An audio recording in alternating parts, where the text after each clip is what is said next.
everyone, I'm Cheryl and welcome to the Sewing Room channel. Isn't this bunny cute? I'm going to show you just how easy it is to make this bunny, and you'll be surprised just how even easier the pattern is. Okay, let's get started. If you're looking for an Easter bunny that you can use as a template for your pattern, you can check out places like Michael's Crafts or Joann Fabrics and Crafts, even Dollar Tree. I think I bought this at Dollar Tree. So every spring, Easter season, they usually have some kind of wood template there. Now, I didn't use this. I'm going to show you what I used. I used this fabric to create my Easter bunny. So I selected an Easter bunny, I cut it out, and now let me show you what I did next. I cut one of the bunnies out, then went to my photocopier printer, put it in the printer, and then enlarged it. So I first enlarged it to this size, and then I decided, no, I need it even bigger. So you're probably going to enlarge it 2 to 3 times larger than whatever bunny piece that you are using. So you'll need 2 pieces of fabric of your choice, and then bring them pretty sides together. It's also called right sides. Lay your template on top, whichever one you're using, and then go ahead and trace around it. Then pin everything together, place pins around, and then stitch on top of your drawn lines. Now, you're going to leave this area down here open. Don't stitch over that. So start here, back stitch, stitch all the way around, and stop here and back stitch. Now trim the excess fabric off, and you want to trim it down to about 1/4 of an inch wide from your stitch line.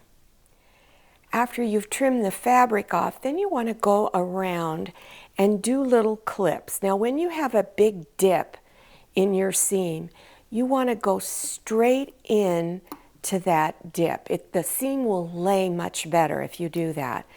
And then continue all the way around doing little clips like this.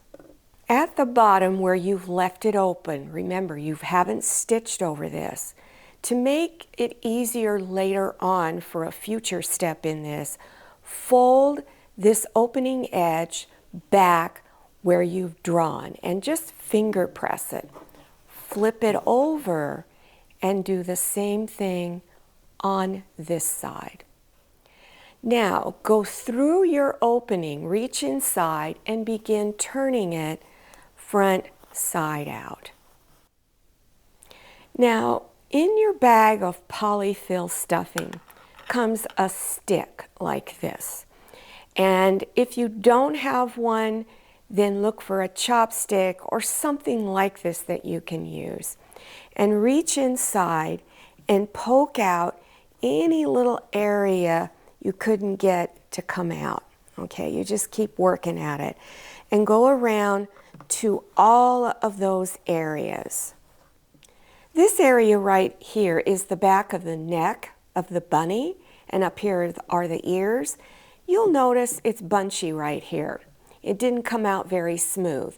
What causes that is that you didn't do enough of those little slitty clips right in there.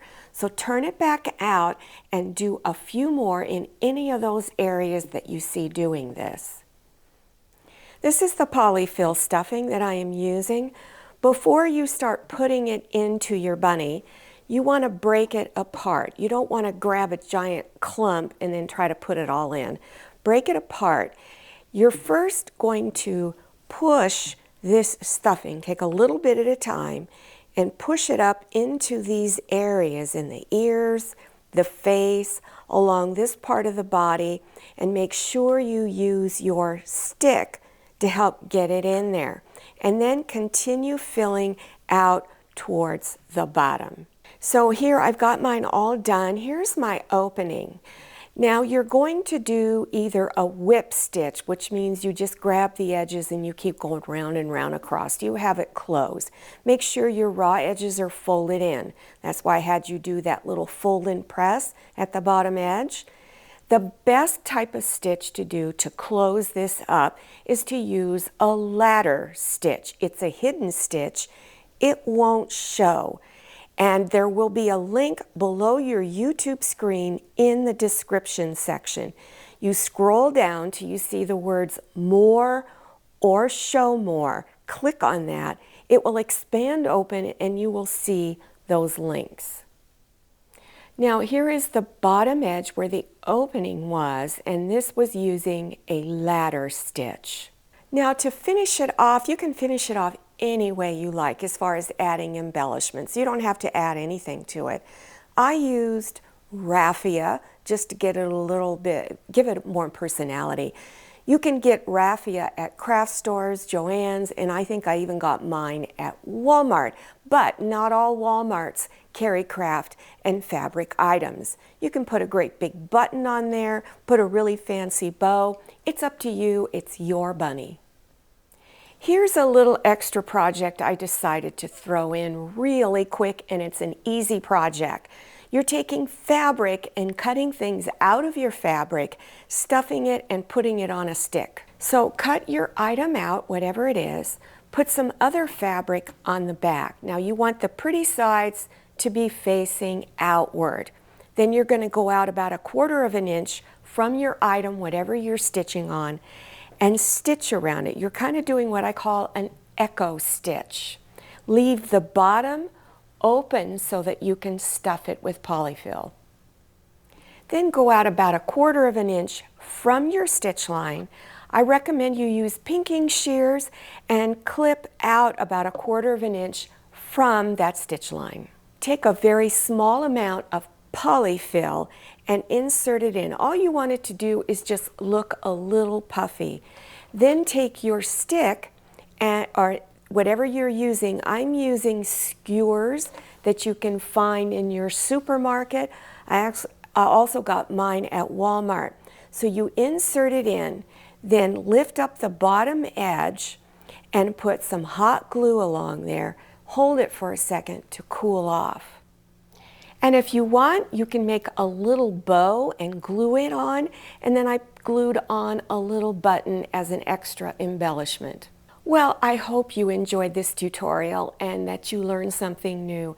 If you're interested in other Easter projects, there will be links to those tutorials listed below your YouTube screen in the description section.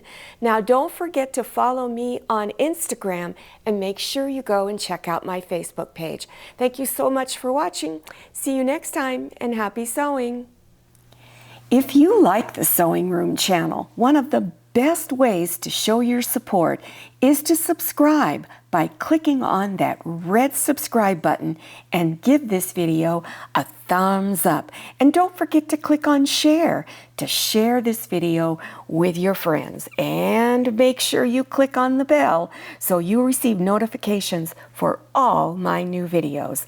I'm Cheryl, this is Manny, and this is Scotty. See you next time.